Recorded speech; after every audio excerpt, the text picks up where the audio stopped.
जो नई प्लानिंग वगैरह की जा रही है उससे उम्मीद तो है कि ये लोग जो है ये काबू आ जाएंगे। सब्सक्राइब करें और बेल दबाएं ताकि कोई खबर रह न जाए।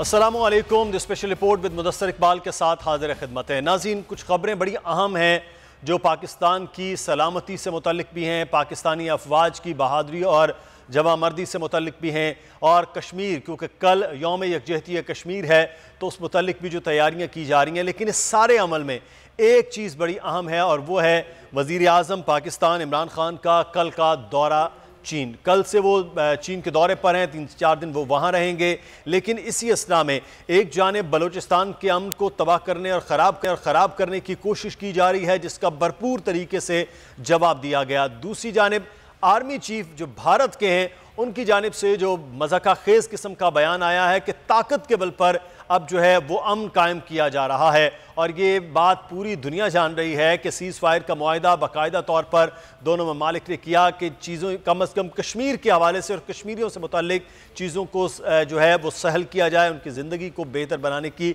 एक कोशिश। वो भी पाकिस्तान बार बार अमन की बात कर रहा है, तो जो ताकत का मुजाहिरा है उसका बड़ी अच्छी तस्वीर देख चुका है भारत जब उसने दरअंदाजी करने की कोशिश की फ़ज़ाई सरहदों की, और उसके बाद जो जवाब मिला वो पूरी दुनिया आज तक देख रही है उसको। लेकिन एक मामला जो पाकिस्तान के ख़िलाफ़ भारत की जानिब से बार बार किया जा रहा होता है वो है सॉफ्ट टारगेट किया जाना और फिर छुप कर हमले करना। वो भी किससे, जो यहाँ पर जो सहूलतकार और ऐसे अनासिर और ऐसी तंजीमें हैं जो पाकिस्तान का अमन ख़राब करने की कोशिश कर रही हैं। मैं मेरा हवाला नोशकी के हवाले से और पंजगूर के हवाले से जो एफसी के हेडक्वार्टर्स पर हमला करने की कोशिश की गई है, लेकिन उस हमले को बड़ी जवामर्दी के साथ अपनी जानों का नजराना देकर नाकाम भी बनाया गया है। आज इस सूरत हाल पर भी बात होगी। साथ ही साथ ये इस मौके पर हुआ है जब वज़ीर आज़म पाकिस्तान इमरान खान चाइना गए हैं, क्योंकि चाइना में सी पैक के हवाले से जो सबसे बड़ा एक मंसूबा है उस पर बात करने गए हैं। तो बलूचिस्तान के अमन को ख़राब करने की भारत की यह कोशिश की जा रही है। इस सूरत हाल पर बात होगी। हमारे साथ हमारे मेहमान मौजूद हैं, lieutenant general retired Amjad Shoaib साहब, दिफाई तजज़ियाकार है। बहुत शुक्रिया अमजद शुएब साहब, आपने हमें वक्त दिया है। और हमारे साथ इस वक्त मौजूद हैं डॉक्टर जमील अहमद खान साहब, साबिक सफ़ीर और तजज़ियाकार हैं, उनका भी शुक्रिया अदा करते हैं। अब्दुल मतीन साहब हुर्रियत रहनुमा हमारे साथ मौजूद हैं। अब्दुल मतीन साहब, आपका भी शुक्रिया अदा करते हैं। सबसे पहले अमजद शुएब साहब, सर 2-3 चीज़ें मैंने इब्तिदाई में जो बात की है वो बड़ी क्लियर है कि एक तरफ वज़ीर आज़म चाइना में सी पैक के हवाले से बात करने जा रहे हैं और बलूचिस्तान, और उससे पहले ये बाकायदा दरअंदाजी शुरू कर दी गई है, क्योंकि भारत तो चाह रहा है ना कि एक जानिब तो सीज़ फायर मशरक़ी सरहद पर किया जा रहा है, लेकिन दूसरी मगरबी सरहद से कहीं ना कहीं किसी न किसी तरह से ऐसे एलिमेंट्स जो बलूचिस्तान में बैठे हैं या बॉर्डर के करीब बैठे हैं उनको एक्टिव किया जा रहा होता है। तो इसका मतलब है कि पाकिस्तान कहीं अमन की बात करे तो भारत जो है वो बैक डोर बात करने की बजाय बैक डोर हमले करने की, यानी कि पीठ के पीछे छुरा घोंपने की कोशिश कर रहा होता है। पाकिस्तान खित्ते की तरक्की की बात कर रहा होता है तो भारत खित्ते का अमन तबाह करने पर लगा हुआ है। बिस्मिल्लाहिर्रहमानिर्रहीम। देखिए, ये चीज कहीं छुपी हुई नहीं। ये तो पिछले साल भी हमने एक डोजियर दिया था जिसमें बड़े जबरदस्त शवाहिद थे भारत की दहशतगर्दी के, और उसमें आप देखिए कि यहाँ तक कि मनी ट्रांसफर जो होती रही वो उसके भी डॉक्यूमेंट्स वगैरह जो बैंकों में होती हैं वो तक हमने प्रोड्यूस करके दी। इसी तरह आप उससे पहले आप देखिए कि कलभूषण हमारे पास है, उसने सारे इतराफ किए हुए हैं दहशतगर्दी के, फंडिंग के। अब ये रिसेंटली जो वाकयात हो रहे हैं, अब ये इसमें भी आपने देखा कि कॉल्स वगैरह इनकी जो है वो इंटरसेप्ट की गई हैं। तो भारत तो मुलव्वस है और इसमें कोई शक नहीं। प्राइम मिनिस्टर जो चाइना गए, ये खास मौका था जिस पे भारत चाहता था कि सी पैक के मामले में वो ऐसी थ्रेट, इस तरह की हरकतें करके दे, टेररिज्म का ऐसे वाकयात हों टेररिज्म के, जिनसे ये मैसेज जाए कि ये सी पैक किसी भी सूरत में फीजेबल नहीं है या ये सिक्योर नहीं है, इसकी सिक्योरिटी जो है वो मशकूक है, लिहाजा चाइनीज यहाँ से चले जाएं, इन्वेस्टमेंट न करें। और जिसके साथ साथ आप देखिए कि अफवाज पाकिस्तान को दबाव में लाना, आगे आपका इवेंट आ रहे हैं 23 मार्च के, अगर फौज की कहीं उनकी सोच कहीं और चली जाती है या उनको ट्रुप्स वगैरह कहीं और रिइंफोर्स करने पड़ जाते हैं, तो फिर आपका एक मेगा इवेंट जो है वो नहीं होगा। तो उसका भी एक बड़ा इमेज आपका खराब होता है कि अगर आपके 23 मार्च की परेड वगैरह नहीं होती। तो आर्मी को इधर उधर उलझाने के चक्कर में ये एकदम से ये काम किया गया है। और इसमें सिर्फ भारत नहीं, हमारे 2-3 लोग जो कि बाहर बैठे हैं, हरप्यार मरी है, रामता मुफ्ती है, जावेद मैंगल है, ये लोग हैं जो जिनके अपने कबीले हैं और उनके लोगों के जरिए ये काम करते हैं, बाहर से पैसा खाते हैं, वहां अच्छी जिंदगी गुजार रहे हैं और यहाँ ये इनको मरवाने का काम करते हैं। बासूरत ये ड्रामा तो कल खत्म हुआ, लेकिन अब इसका आगे रास्ता हमें तयन करना होगा कि क्या इंटरनेशनल कम्युनिटी को बता देना ही काफी है? वो बताना जरूरी है, लेकिन काफी नहीं है इस वजह से कि उसका कोई दबाव आया नहीं। पहले डोजियर का कोई हमने रिएक्शन नहीं देखा, आगे भी लगता है कि शायद कोई इस तरह का भारत के ऊपर दबाव ना आए। तो मेरा ख्याल है कि अब हमें सोचना चाहिए कि क्या भारत को वाकई इसी जबान में जवाब देना चाहिए जो वो इस्तेमाल कर रहा है। इसकी पॉसिबिलिटीज बहुत ज्यादा मौजूद हैं और वहां पे अभी मुसलमानों के कत्लेआम की भी वो तैयारियां हो रही हैं, उसके बारे में इंटरनेशनल कम्युनिटी बात कर रही है। तो वो भी जिहादी बन सकते हैं, जिनकी जिंदगियां खतरे में होगी वो भी सोच सकते हैं कि उनको भी भारत के खिलाफ जिहाद करना होगा।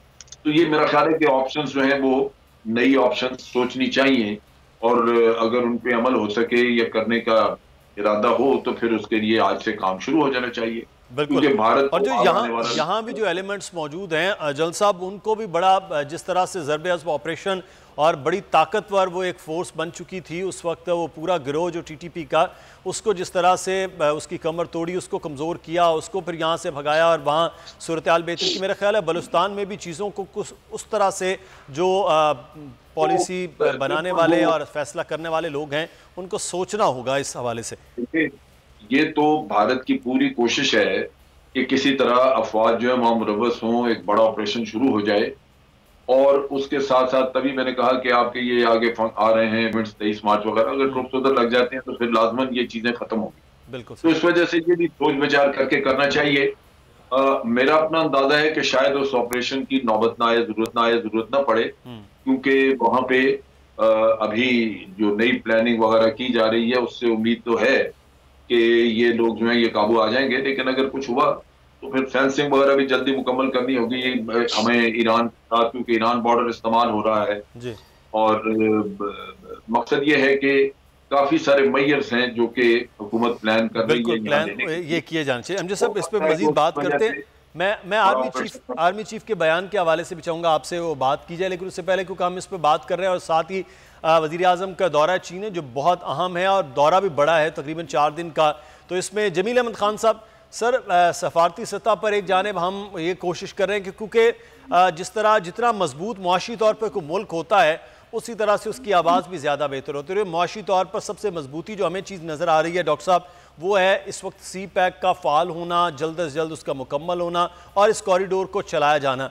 तो पाकिस्तान की जो कोशिश है, चाइना की ये ख्वाहिश है, बल्कि अव्वलीन का मामला है, इस पर जिस किस्म की रुकावटें चल रही हैं आलमी ताकतों के तौर पर, अब हमें क्या करना है? CPEC को महफूज बनाना है, ख़ास तौर पर कैसे?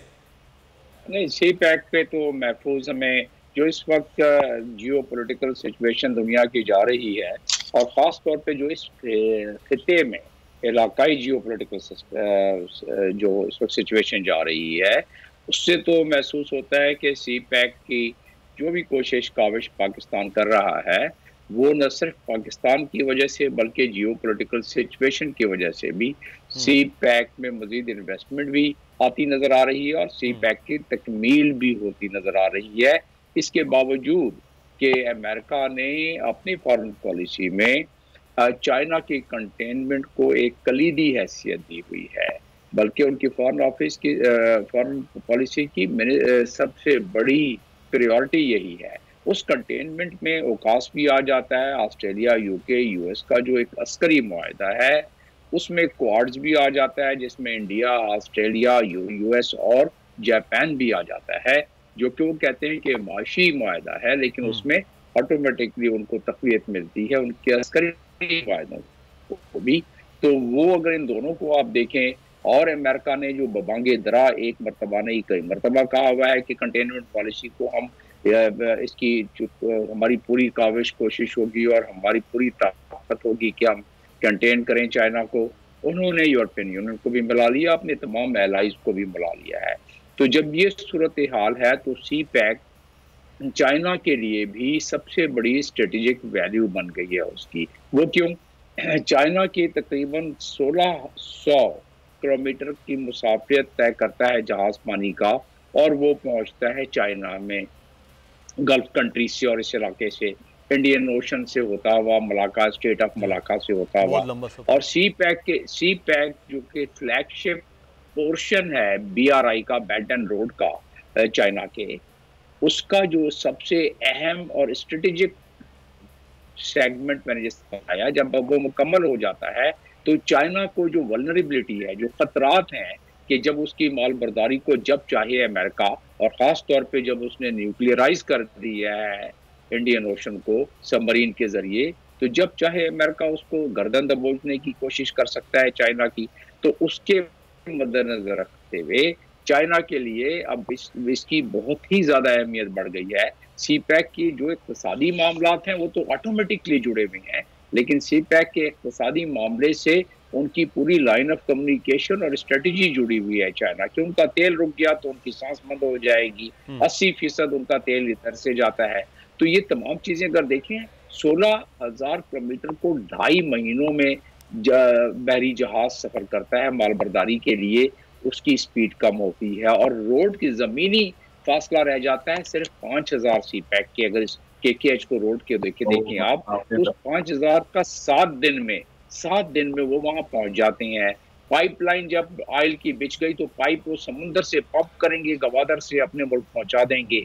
रेलवे M1 बन रही है, रेलवे से उनकी। तो ये तमाम चीजें हो क्यों रही हैं? अमेरिका चाहता है कि जो अगले 5 साल में इन तमाम चीजों की जो तकमील हो, उससे पहले जितनी गुजंद पहुंचा सकता है, जितना सी पैक को के लिए तबाही बर्बादी ला सकता है, वो तो कोशिश करेगा। और इसी का शाखसाना है जो कि अभी बलूचिस्तान का आप जिक्र कर रही हैं, या TTP मुतारिक हो गई है, या IS मुतारिक हो गई है, जैसे कि प्राइम मिनिस्टर इंटीरियर कह रहे हैं, और जिनके ताने बाने अब उनके मिल रहे हैं BLA से भी, ये सारे मिल गए हैं। तो जाहिर है इनके हैंडलर तो बैठे हुए हैं जिनका सबसे बड़ा बजट पाकिस्तान के खिलाफ है रॉ का, चाहे उनकी जो अफगानिस्तान से अब उनके काउंसलेट डिसमेंटल हो गए हैं, लेकिन उनके जो NDF के लोग वहाँ मौजूद हैं, बाकी उनके ऑपरेटर्स मौजूद हैं, बाकी उनके एजेंट्स वहाँ मौजूद हैं अफगानिस्तान में, और पैसे इतने जब वो खर्च कर रहे हैं तो हमें यकीनन इस किस्म की तवक्कुआत दुश्मनों से तो करनी चाहिए। तो वो हो रहा है। अब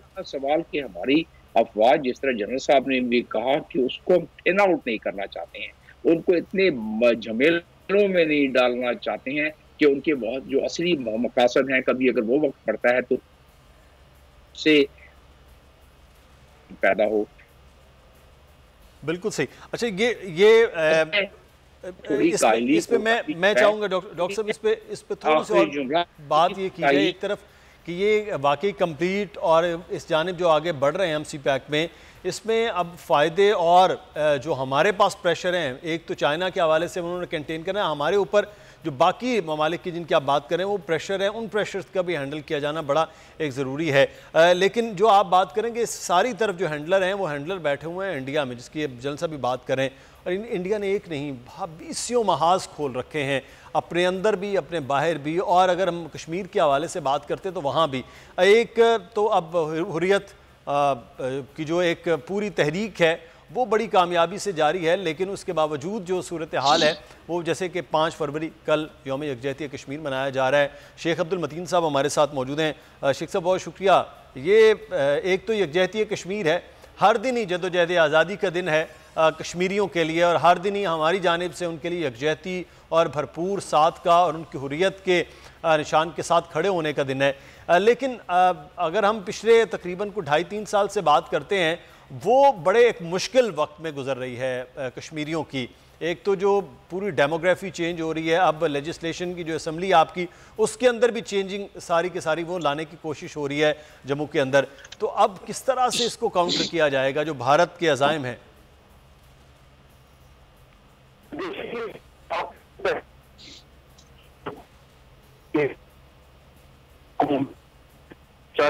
यकजहती के लिए यौम कश्मीर मनाती है।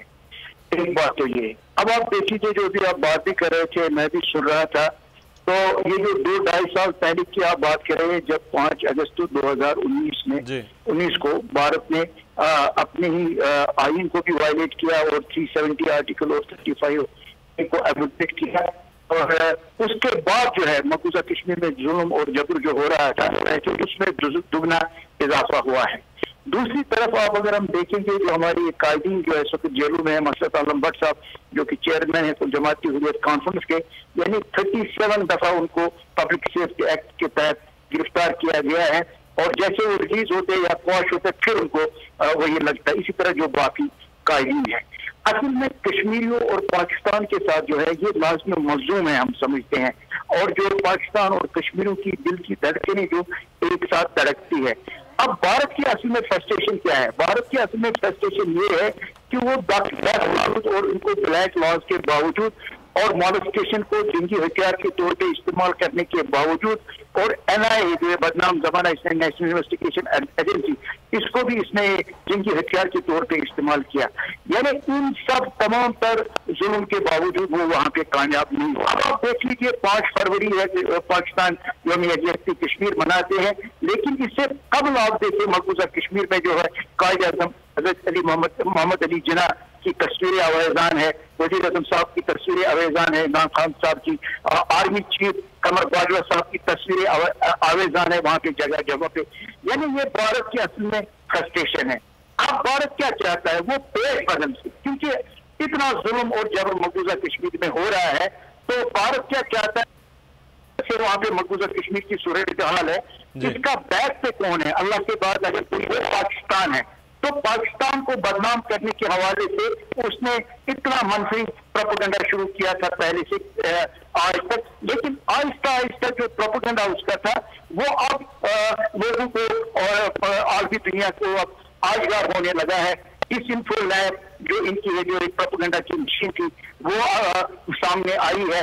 तो इसीलिए जो है तो जो इसकी फ्रस्ट्रेशन है, यानी भारत के तमाम तर मुजालिम के बावजूद न तो वो कश्मीरियों से तहरीक आजादी नारा को यानी खत्म कर सके और न लगाओ कश्मीरियों की, जो कि भारत की असल फ्रस्ट्रेशन है। बिल्कुल, ये शेख साहब ये दो चीज़ें जो हम देखते हैं शेख अब्दुल मतीन साहब, ये बड़ी अहम है। एक तो जदोजहद आज़ादी को नहीं दबा सके, इतनी बड़ी फ़ौज के अब 7 कश्मीरियों पर एक फ़ौजी जो है वो तैनात है, लेकिन उसके बावजूद, दूसरा पाकिस्तान से जो उनके एक लगाव एक मोहब्बत है उसको भी ख़त्म नहीं कर पाए हैं, इतना कुछ होने के बावजूद भी। लेकिन जनरल साहब, जो भारतीय आर्मी चीफ का दावा है वो आपने देखा भी है, वो कह रहे कि ताकत के बलबूते पर उन्होंने कहा कि हम वो ताकतवर थे इसलिए जाकर जो है जंग बंदी का मामला किया है। तो ये जो इस किस्म के बयानात हैं आर्मी चीफ जो भारत के हैं उनके, खैर इसको मज़ाक़ खेज़ ही कहेंगे, आप क्या कहेंगे सर इसको, क्योंकि आप खुद जल रहे हैं, ये इस किस्म के बयानात देने की क्या ज़रूरत होती है? देखिए, यहाँ पे एक पॉलिटिकल रिक्वायरमेंट है उनकी, और ये उनकी मिलिट्री हेयरार्की जो है वो मोदी के साथ पूरी तरह तावन करती है इस पे। तो मोदी का अपना पॉलिटिकल कैरियर जो है वो सारा इसी चीज पे बना है कि पाकिस्तान को उसी भाषा में जवाब देंगे जो वो समझता है, पाकिस्तान को ये कर देंगे वो कर देंगे, और ये वो वजह है, ये मजबूरी है उसकी कि वो अपनी सर्वाइवल के लिए झूठ बोलता है और इस तरह की बातें वो अपनी कौम को सुनाता है। दुनिया समझती है। अभी ये कोई हफ्ता पहले एक अमेरिकन थिंक टैंक ने एक पेपर प्रोड्यूस किया पेंटागन के लिए, और उसमें उन्होंने जायजा लिया पुलवामा वाले इशू का जो यहाँ पे हुआ, और उसमें उन्होंने कहा कि ये लगातार झूठ बोलते रहे भारतीय, अब इनकी बातों पे एतमाद नहीं किया जा सकता। पेंटागन को मशवरा दिया उन्होंने कि इसके मामले में मोहतात रहें, इनकी बातों पे यकीन करना मुश्किल है। उसमें उसने इनके F-16 मार गिराने का जिक्र किया हुआ है। उसमें उन्होंने जो बालाकोट पे हमले का इनका क्लेम था उसको उसने वाजे किया हुआ है। इनकी जो सर्जिकल स्ट्राइक की कहानी इन्होंने बनाई थी, ये सब झूठ बोले हुए हैं इन्होंने।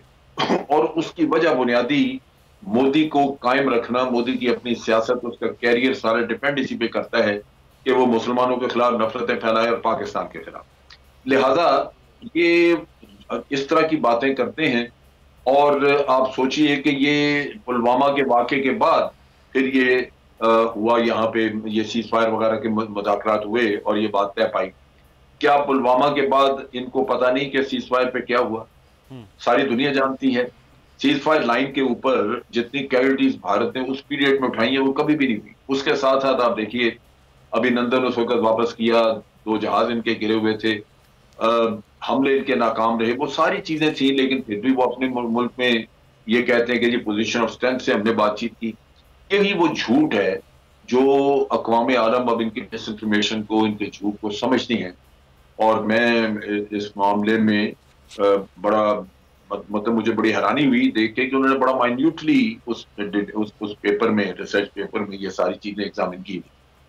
न सिर्फ ये, बल्कि कश्मीर का जिक्र करके उन्होंने कहा कि कश्मीर में जिस तरह इन्होंने आर्टिकल 370 खत्म किया है और उसके बाद जो हालात हैं, उससे तो इनकी जमहूरियत जो है उसका पोल खुल चुका है, जमहूरियत रही नहीं।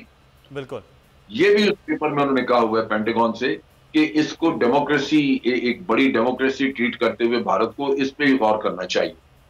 यानी दूसरे लफ्जों में दुनिया आज इनकी डेमोक्रेसी को भी क्वेश्चन कर रही है, जो ये कश्मीर के मामले में जो कुछ इन्होंने किया है। तो वहां पे अब हालात इस तरह के हैं कि अवाम का सबसे जो मसला बड़ा है वो है इंसानी हुकूक का, जो वहां पे लोगों के नहीं। और मेरा ख्याल है कि यही वो चीज है जो अक़वाम आलम को, लोगों, मुख्तलिफ ममालिक के अवाम में उसकी तशवीश होगी। लिहाजा ये पॉइंट जो है इसको हमें हैमर करना चाहिए एज ए कंट्री कि जितना भी ज्यादा से ज्यादा ह्यूमन राइट्स के ऊपर लोगों के अंदर अवेयरनेस क्रिएट की जाए, उनको इस पे सेंसिटाइज किया जाए, वो मेरा ख्याल है जरूरी होगा। और वैसे भी कश्मीर के अवाम की मुश्किलात कम होनी चाहिए। बिल्कुल, वो कोई ये आलमी दुनिया में ये चीज़ों को बहुत ज़्यादा अहमियत हामिल है हवाले से कि इंसानी हुकूक पर ज़्यादा से ज़्यादा बात की जा सके। शेख अब्दुल मतीन साहब, आपको शुक्रिया अदा करते हैं। जमील अहमद खान साहब भी हमारे साथ हैं, जल साहब भी हमारे साथ हैं। हमें यहाँ पर एक छोटा सा ब्रेक लेना है।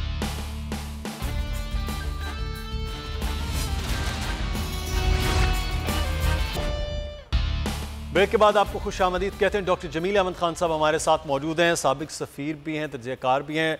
डॉक्टर साहब, 2-3 चीज़ें हैं, आप उन तीनों चीज़ों को बड़ा अच्छी तरह से देखते हैं। एक तो हम स्ट्रेटेजिक मामले के हवाले से CPAC को देखते हैं, दूसरा वज़ीर आज़म जब वहाँ गए हैं तो एक और बड़ा अहम टॉपिक और वो अफ़गानिस्तान से मुतल्लिक। अब CPAC की तरक्की जो है वो पूरे ख़ित्ते की वो तरक्की का ज़ामिन है।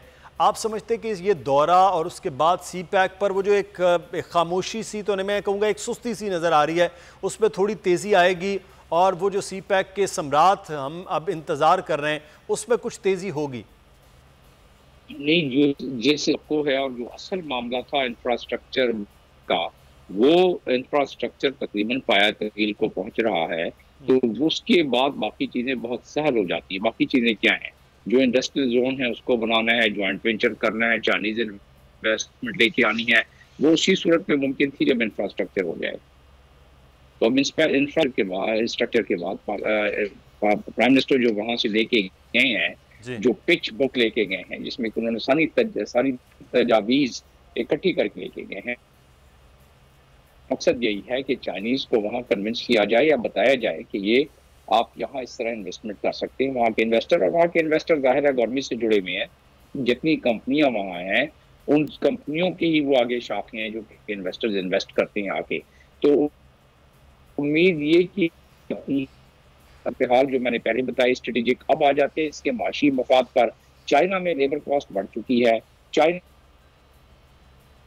टेक्नोलॉजी पे चले गए हैं कि उनकी जो उससे पहले वाली टेक्नोलॉजी है वो चाहेंगे कि कहीं चीप लेबर कंट्रीज में जाके इसको करें, और सबसे ज्यादा उनको सूट पाकिस्तान करता है CPAC की वजह से और गवर्नमेंट की पॉलिसी की वजह से।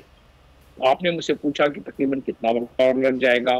5 साल के अंदर बल्कि अगले 2-3 सालों में इसके सम्राट सामने आना शुरू हो जाएंगी, क्योंकि इंफ्रास्ट्रक्चर आपको खाने को नहीं देता है, आपको पीने को नहीं देता है, आपको पैसे नहीं बना के देता है इंफ्रास्ट्रक्चर। माँ सिवाय वो लोग जो उसमें मजदूरी कर, इंडस्ट्री लगेगी, वहाँ से प्रोडक्ट बनेंगे, गुड्स एंड सर्विसेज बनेंगे, एक्सपोर्ट के। तो जो आपका ट्रेड डेफिसिट है $28 बिलियन का 7 महीने में, यानी $4 बिलियन पर महीना उसका उसमें कमी आ जाए, कमी क्या वो खत्म हो जाएगा, बल्कि हम एक्सपोर्ट करने लगेंगे। तो ये तमाम चीजें एक सीक्वेंस में चल रही हैं और वो हमारी कभी कभी थोड़ी सी सुस्ती हो जाती है। हमारे जो ब्यूरोक्रेटिक सिस्टम है और हमारे जो हालात हैं उसमें चाइनीज कभी कभी तंग हो जाते हैं। चाइनीज नहीं, बल्कि जब मैं यूएई में सफीर था तो जो इन्वेस्टर आता था वो आके मुझे यही शिकायत करता था कि आपके यहाँ बहुत सारी पेचीदगियां हैं, 24 महकमे हैं कोई इंडस्ट्री लगाने के लिए, बड़ी दुश्वारियां होती हैं और फिर यकीनन रिश्वत का भी सिलसिला जारी। तो उस लिहाज को देखा जाए तो यही इसको जहां सरमायाकारी के हवाले से वज़ीर आज़म बात करते हैं, वहीं पर इन चीज़ों को जो आप बात करें, निशानदेही करें, इसकी जानिब पे तवज्जो करना कि ये एक वन विंडो और उसके बाद फिर हम अगला जो मरहला है CPEC का यानी कि इंडस्ट्रियलाइजेशन का, उसकी जानिब जा सके। बहुत शुक्रिया डॉक्टर जमील अहमद खान साहब हमारे साथ मौजूद थे।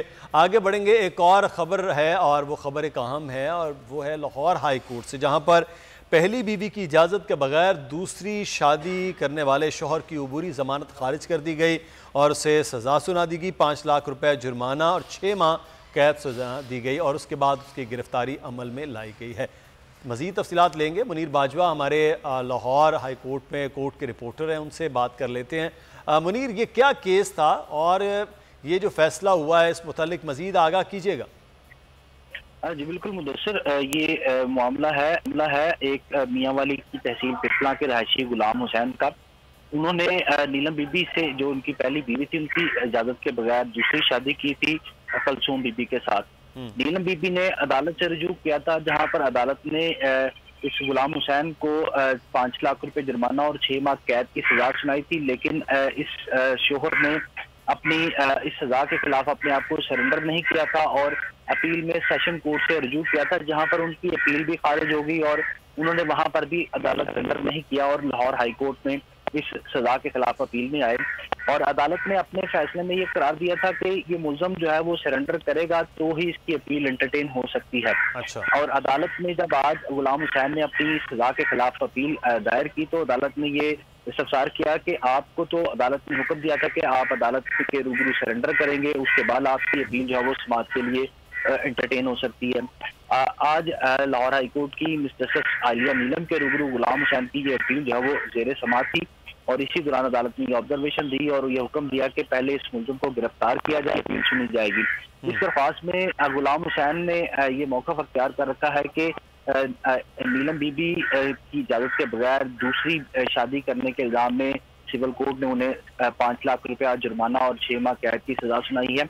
इसमें कानून की खिलाफ वर्जी है इसमें और कानून के मुताबिक उन्हें ये जो है उनकी हक जो है वो उनका मजरूह किया गया है और उन्हें प्रॉपर तौर पर सुना नहीं गया। अदालत ने इस केस की मजीद समाअत 8 फरवरी तक के लिए मुलतवी की है और इस मुल्ज़म शोहर जो है गुलाम हुसैन, इसको गिरफ्तार कमरा अदालत से गिरफ्तार करवाया गया और पुलिस ने पुरानी नारकली थाना में जो है वो इसे वो कर दिया, यानी कि सिविल कोर्ट से, बुनियादी तौर पर सिविल कोर्ट से इसे सजा हुई और सेशन अदालत ने उस सजा को बरकरार रखा और अब लाहौर हाई कोर्ट में वो इस सजा के हवाले से अपील दायर की गई है। मुनीर, आप तफसील हमें दे रहे हैं, हम बात कर लेते हैं इसमें। मुफ्ती वली खान मुजफ्फर साहब मजहबी स्कॉलर हमारे साथ मौजूद हैं। डॉक्टर साहब, बहुत शुक्रिया आपके वक्त का। और एडवोकेट लियाकत अली साहब भी मौजूद हैं हमारे साथ, माहिर कानून हैं, बहुत शुक्रिया आपके वक्त का भी। पहले मुफ्ती साहब आपसे ये जान लेते हैं, पहली बीवी की इजाज़त के बगैर दूसरी शादी करने वाले, मतलब इजाज़त नहीं है शरई तौर पर कि वो शादी नहीं कर सकता, पहली बीवी से इजाज़त लेना ज़रूरी है क्या शरई तौर पर? मैं आपसे जानना चाह रहा हूँ। ये मुदस्सिर साहब, ये मसला जो है शरीयत की रूह से तो कोई मसला नहीं है इसमें। अच्छा। बुनियादी तौर पर जो शरीयत का ओवरऑल जो हुक्म है वो तो दूसरी शादी कोई भी शौहर 4 तक कर सकता है जी। लेकिन इसमें शायद ये हो कि इन्होंने पहले कोई इंडिविजुअल कोई शर्तें लगाई हो, कोई शर्त लगाई हो, कोई बात की हो, कोई वादा किया हो। अगर इस तरह या किसी भी मुल्क के किसी कानून में हो, वो मुल्क अपने कवानीन को नाफिज करता हो, मसलन पाकिस्तान भी आज अगर कानून नाफिज करने अगर लेना जरूरी होगा तो फिर वो कानून जो है वो फिक़ह में उसके साथ लग जाएगा। अगर ऐसा कोई ऐसी कोई शर्त नहीं है या कोई कानून नहीं है तो शर्त से मैं मुफ्ती साहब थोड़ी सी क्लैरिटी चाहूँगा। शर्त का मतलब ये है कि निकाहनामा के अंदर अगर शराइत रखी गई हैं तो वो फिर उसको लीगली उसके बाउंड हो गए। जी बिल्कुल बिल्कुल। अगर निकाहनामे में कोई शर्त है या निकाहनामे के अलावा वैसी बड़ों ने या इन या बीवी ने आपस में उस वक्त कोई दो गवाहों के सामने कोई ऐसी शर्त रखी है कि अगर हमने कोई नई शादी करनी होगी या मर्द ने कहा कि मैंने अगर दूसरी शादी करनी होगी तो आपसे इजाजत लेना जरूरी होगी, अगर ऐसी कोई शर्त नहीं है तो फिर कोई इसकी पकड़ नहीं हो सकती। बाकी ये जज हजरात है, ये ज्यादा माहिर है और ये अपने मामला को समझते हैं कि इसमें कोई मसला ऐसा होता होगा। शरीयत में 4 तक शादी करने तक जो है ना उसमें कोई इजाजत लेना जरूरी नहीं है, ले लें तो बेहतर है, जरूरी नहीं है। सही जी। लेकिन ये कि अगर रियासत का कानून है तो वो इसका मतलब है उसकी पाबंदी भी फिर शरई तौर पर यह है कि वो जरूरी है कि अगर कोई ऐसी चीज है। जी मुदस्सिर साहब, उसमें रियासत का कानून अगर वो मुस्लिम रियासत है या गैर मुस्लिम रियासत है, उसमें ये भी है। ठीक है, अगर वो किसी गैर मुस्लिम रियासत में है वहाँ के कवानीन भी मुसलमानों पर लागू होते हैं। सही, तो अगर कोई बाहर है तो वो बिल्कुल ठीक है। मुफ्ती साहब मैं मजीद बात करते हैं। लियाकत अली एडवोकेट साहब, सर ये अगर किसी किस्म की कोई मुआहदा नहीं है, कोई चीज़ नहीं है मौजूद कि यानी कोई निकाहनामा के अंदर या किसी गवाह के सामने ऐसी बात नहीं जैसे मुफ्ती साहब बता रहे हैं, अगर तो फिर कोई दूसरी शादी करता है, छुप कर करे या ऐलान करे, तो उसके लिए फिर यही सज़ा है कि उसको कैद हो सकती है, बगैर इजाज़त उसने शादी की है। तो इजाज़त का तरीक़ाकार भी अगर है तो वो क्या होता है, वो भी कोई लीगली इजाज़त का तरीका होता है? देखिए, मैंने अभी आपके जो कॉरेस्पोंडेंट है उसकी भी बात सुनी और मैंने मुफ्ती साहब की बात भी सुनी है। देखिए, पहली बात तो ये है कि इसकी कुछ स्पेसिफिक FIR नहीं कटती है। अच्छा। और दूसरी बात ये है कि हमारे जो 1964 के आईली कवानीन हैं जो हमारे रियासत में बनाए गए हैं, जिसके तहत हमारी फैमिली सूट इंस्टीट्यूट हुई है, उसमें यह है कि अगर आप दूसरी शादी करेंगे तो सबसे पहले यूनियन काउंसिल में सेक्रेटरी को एप्लीकेशन देंगे। उसमें रीजंस हैं। अब अगर जो है वो बीवी नहीं रहती है और उसकी हकूक ज़रूरत अदा नहीं करती है, उस सूरत में जो है ना वो यूनियन काउंसिल से रिड्यूस करने की इजाजत दी जाए। और यूनियन काउंसिल अगर उसको इजाजत दे देती है, सेक्रेटरी उसमें बढ़ाता है, तो वो दूसरी शादी कर सकता है। इन केस अगर जो है वो परमिशन नहीं लेता है और दूसरी शादी करता है तो फिर बीवी को ये इख्तियार है कि वो सबसे पहले यूनियन काउंसिल में उसके खिलाफ कंप्लेन करे। अगर वहाँ उसकी सुनवाई नहीं होती तो फिर वो प्राइवेट कंप्लेन फाइल करे सिविल एंड फैमिली जज के पास, जो भी आपके रिपोर्टर ने बताया है 200 CRPC के तहत। अब इस केस में भी यही हुआ है कि शोहर के खिलाफ बीवी ने एक दावा दाखिल किया है, प्राइवेट कंप्लेन के तहत इस्तगासा दाखिल किया है। तो मेरे शोहर ने विदाउट परमिशन से दूसरी शादी की है, अदालत ने उसको नोटिस दे दिया है, कोर्ट ने उसकी अब्सेंशियम में उसको सजा दे दी है। जब कोर्ट ने उसको अब्सेंशियम में सजा दी है तो उसके बाद उसने अपने आप को सरेंडर नहीं किया, जेल नहीं गया और उसने जाके को चैलेंज किया है सेशन कोर्ट के अंदर, क्योंकि मुकदमे का फैसला हो चुका था और इसमें जो हस्बैंड था वो कन्विक्ट हो चुका था। होना तो ये चाहिए था कि पहले वो अपने आप को सरेंडर करता, सरेंडर करने के बाद करता और कोर्ट उसको रिमांड बैक करती और उसके बाद मेरा फैसला होता। अब यहाँ पे उसने जो है सरेंडर नहीं किया, डायरेक्ट उसने अपील हो गई। उसके बाद उसने इस आर्डर को जो है वो चैलेंज किया हाई कोर्ट के अंदर आईनी पिटीशन के अंदर। आईनी पिटीशन के अंदर भी जो है डिसमिस किया है। अच्छा, लियाकत अली साहब इसका मतलब ये है कि जी कोई भी अगर दूसरी शादी कर रहा है तो उसकी जो पहली बीवी है, इसका मतलब है वो फिर यूनियन काउंसिल और जो एक प्रोसीजर आप बता रहे हैं यूनियन काउंसिल और फिर उसके बाद सिविल फैमिली लॉ कोर्ट जो है उससे रुजू कर सकती है। इसमें कोई ऐसी चीज़ नहीं है कि उसके पास कोई सबूत कोई चीज़ होनी चाहिए। देखिए, उसने अदालत में उसको नोटिस भेजा था। हाँ। लेकिन अगर वहाँ पे शोहर वो चला जाता और जाके उसके अंदर वो अपना फाइल करता और उसको प्रोसीडिंग का हिस्सा बनता तो शायद उसको ये जाके अपने डिफेंड में बताता कि मेरी बीवी हक अदा नहीं करती है, मेरे साथ नहीं रहती है, या जो भी रीजन थी जिसकी वजह से वो छोड़ के जाती है, उसको शादी क्यों करनी पड़ी है, उसकी वजूहत शायद वो बताता तो वो आगे उसका दिफा करता और उसको सजा नहीं होती, क्योंकि वहाँ पे गया नहीं है और उसने जब तक प्रोसीडिंग चली है जो 87 हुई है उसके बाद जो है वो पीछे में सजाती है।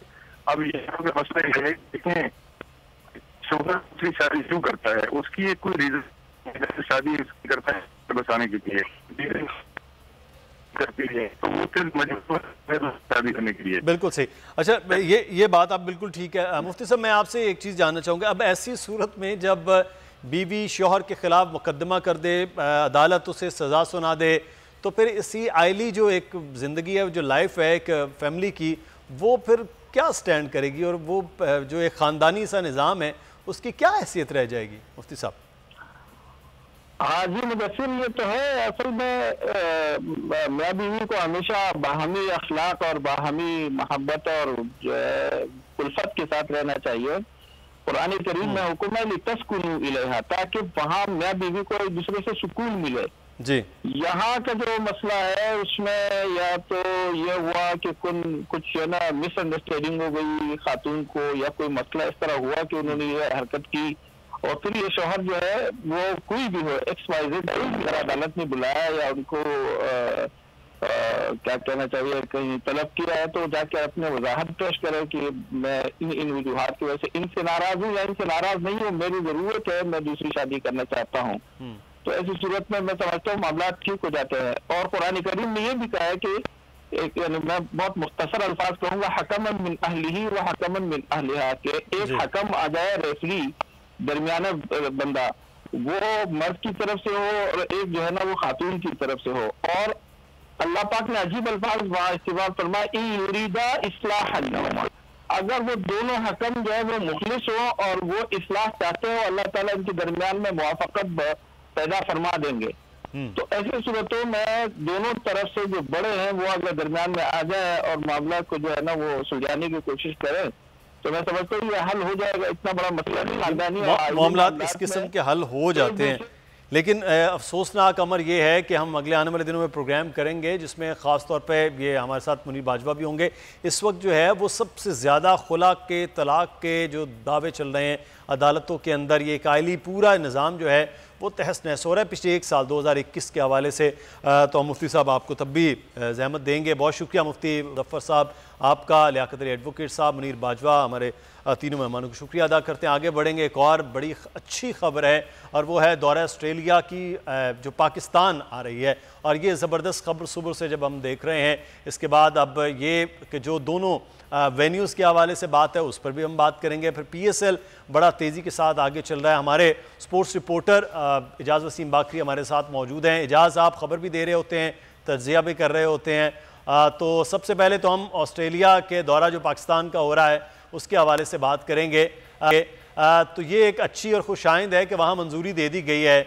अब क्या PCB प्लान कर रहा है कि वो जो दोनों वेन्यूज़ हैं उसी को चलाया जाएगा या सिंगल वेन्यू की तरफ हो गई ये सीरीज़? बिल्कुल ये खुशाइंद बात है कि पाकिस्तान में 24 साल बाद ऑस्ट्रेलियाई टीम दौरा कर रही है। लेकिन मुदस्सिर, जो लाहौर के अंदर T20 और वनडे मैचेस होने थे वो लाहौर से रावलपिंडी शिफ्ट कर दिए गए हैं। पहले शेड्यूल के मुताबिक लाहौर में मेजबानी करनी थी T20 मैच की, जो वाहिद T20 मैच है, और 3 वनडे मैचेस की। लेकिन आपको पता ही है कि लाहौर में क्या कुछ हुआ।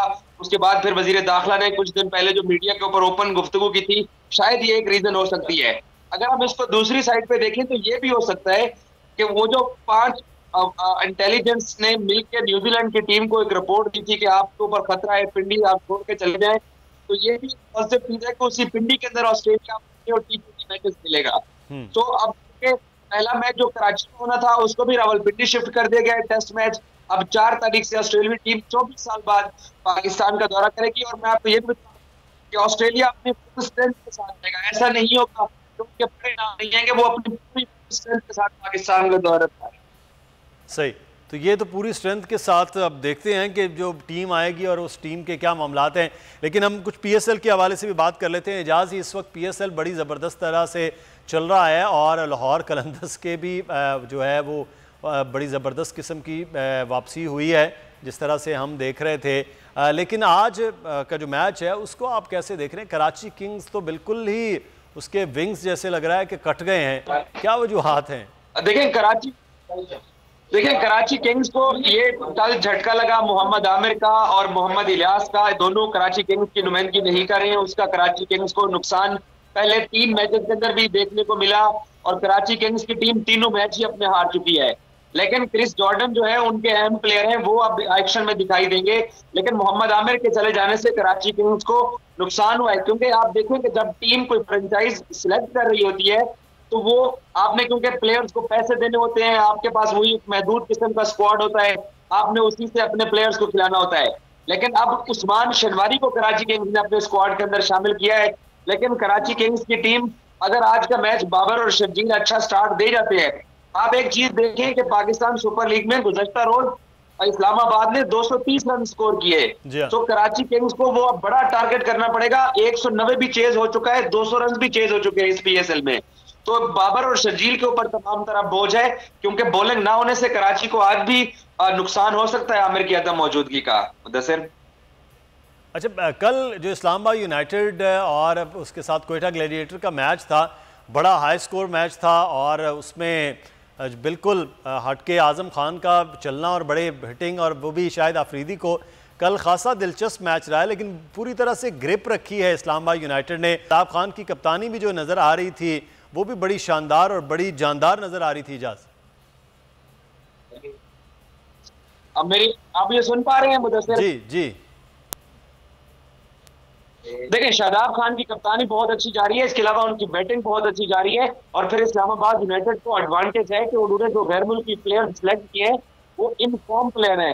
कॉलिन मंड्रो को देखें तो उन्होंने आते साथ ही 50 के साथ आगाज किया, कल भी उन्होंने बड़ी अच्छी इनिंग्स के लिए। फिर देखें, इस्लामाबाद का टॉप ऑर्डर स्कोर कर रहे हैं, ये सबसे बड़ा एडवांटेज है, जो कि कराची को अब उसके टॉप ऑर्डर पर तवज्जो देनी पड़ेगी। जब टॉप ऑर्डर आपका स्कोर करता है तो नीचे उनके पास आसिफ अली बैठे हुए हैं, जो कि हम सब जानते हैं कि वो किसी भी मैच का नक्शा बदल सकते हैं। तो इस्लामाबाद की टीम ऑन पेपर भी मजबूत टीम है और इस्लामाबाद की टीम ग्राउंड के अंदर भी बड़ा जबरदस्त परफॉर्म कर रही है। लेकिन सबसे अच्छे जो प्ले होंगे आगे होंगे, क्योंकि कराची जिस तरह का पहले फिलहाल 6 मैचेस बस जीतने वाली टीम ने जीत के बाद में फिर टारगेट करना चेज नहीं हो सका, पहली टीम ने स्कोर इतना बड़ा कर दिया जी। अगला लेग जो है और में होना है। तो इस पाकिस्तान सुपर लीग में अभी तक आप किसी टीम को ना कमजोर कर सकते हैं, किसी टीम सारी की सारी जो है वो मजबूत भी हैं, लेकिन यह है कि टीम की परफॉर्मेंस जो है वो किस तरह से वो नज़र आ रही है। आगे चल के देखते हैं मुल्तान सुल्तान अपनी जीत का तसलसल और इस्लामाबाद यूनाइटेड की टीम का जो रंग है वो वैसे ही नज़र आता है या उसमें कोई तब्दीली है। बहरहाल कोयटा ग्लैडिएटर्स और कराची किंग्स जो हैं, दो टीम्स थोड़ा सा ऑफ कलर चल रही हैं। बहुत शुक्रिया एजाज वसीम बाकरी हमारे साथ, और मुदस्सिर इकबाल को प्रोग्राम से इजाज़त दीजिएगा। अपना ख्याल रखिए, अल्लाह हाफिज़।